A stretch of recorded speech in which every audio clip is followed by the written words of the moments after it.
வணக்கம். இயற்கணிதம் பயிற்சி 3.19ல இருக்க 10 மற்றும் 11வது சம்ம பற்றி பார்ப்போம். 10வது சம் ஏன்ற அணி கொடுத்திருக்காங்க. a² = I என்பதை சரிபார்க்கன்னு கேட்டிருக்காங்க. சோ ஏன்ற அணி எழுதிக்குவோம். a²னா என்ன? a into a. அப்ப இந்த ஏன்ற அணியை 2 தடவை எழுதிட்டு பெருக்கணும். இந்த அணியில இருக்க முதல் நிறைய இந்த அணியில இருக்க முதல் நிரலோட பெருக்குவோம். 5 into 5 25.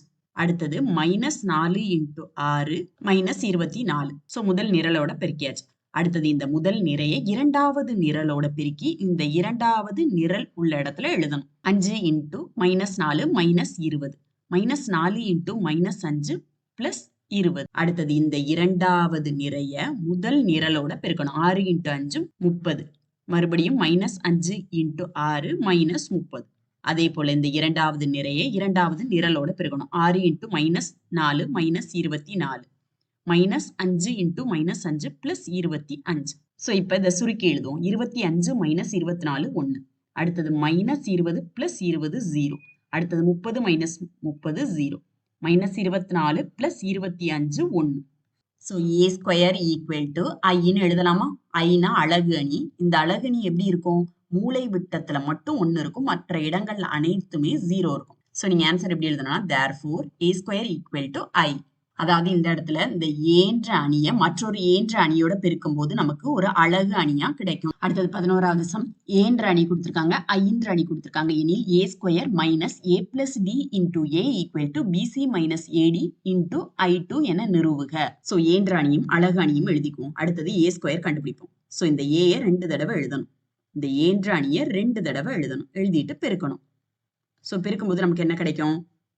முதல் நிறைய முதல் நிரலால பெருக்கணும். So a into a a². அடுத்தது b into c plus bc. அடுத்தது முதல் நிறைய இரண்டாவது நிரலோட பெருக்கி முதல் நிரை இரண்டாவது நிரல் உள்ள வரிசையில எழுதணும். So a into b ab. அடுத்தது b into d plus bd.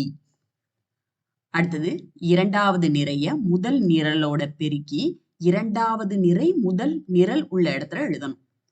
So first c-ய இந்த a ஆல பெருக்கணும். அப்ப ac. அடுத்தது இந்த d-ய இந்த c ஆல பெருக்கும்போது +cd.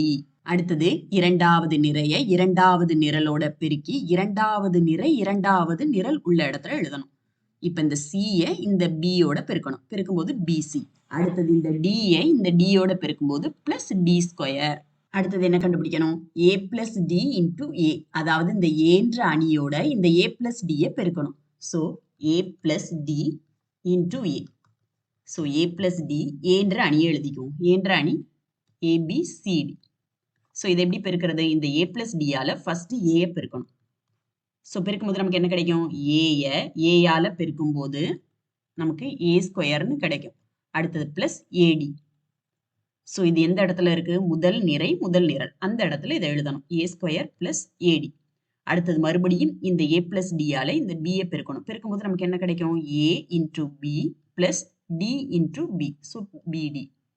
அடுத்தது இந்த a + d ய c ஆல பெருக்கணும். c ஆல பெருக்கிட்டு c இருக்கிற இடத்துல எழுதணும். சோ a c ஆல பெருக்கும்போது ac. மறுபடியும் பிளஸ் அடுத்தது d ய c ஆல பெருக்கும்போது cd. அடுத்தது இந்த d ய a + d ஆல பெருக்கும்போது a into d plus d into d d². So first இடது பக்கத்துக்கான ஆன்சர் கண்டுபிடிக்க போறோம். சோ இடது பக்கம்னு எழுதிக்குவோம். So a² - a + d into a. இதோட ஆன்சர் கண்டுபிடிக்க போறோம். a²க்கு நமக்கு என்ன கிடைச்சிச்சு? அந்த அணியை எழுதிக்குவோம். அடுத்தது மைனஸ்னு எழுதிட்டு a + d into a க்கு என்ன கிடைச்சிச்சோ அது அந்த அணியை எழுதிக்குவோம். Minus a + d into a க்கு எந்த அணி கிடைச்சிச்சு? உறுப்புகளை அணிக்குள்ள கரெக்டா எழுதிக்கணும். a² + ad. சோ இப்ப கழிக்கணும். முதல் அணியில முதல் நிரை முதல் நிரல்ல உள்ள உறுப்பை ஃபர்ஸ்ட் எழுதுவோம். a² + bc. அடுத்தது மைனஸ். ஒத்த உறுப்புகளை தான் கழிக்க முடியும். சோ இந்த அணியில முதல் நிரை முதல் நிரல்ல உள்ள உறுப்பை கழிப்போம். a² மைனஸ் ஆல பெருக்கணும். So plus into minus minus ஆகும். -ad. அடுத்தது இந்த அணியில முதல் நிரை இரண்டாவது நிரல்ல உள்ள உறுப்பை எழுதிக்குவோம். ab + bd. அடுத்தது கழிக்கிறோம்.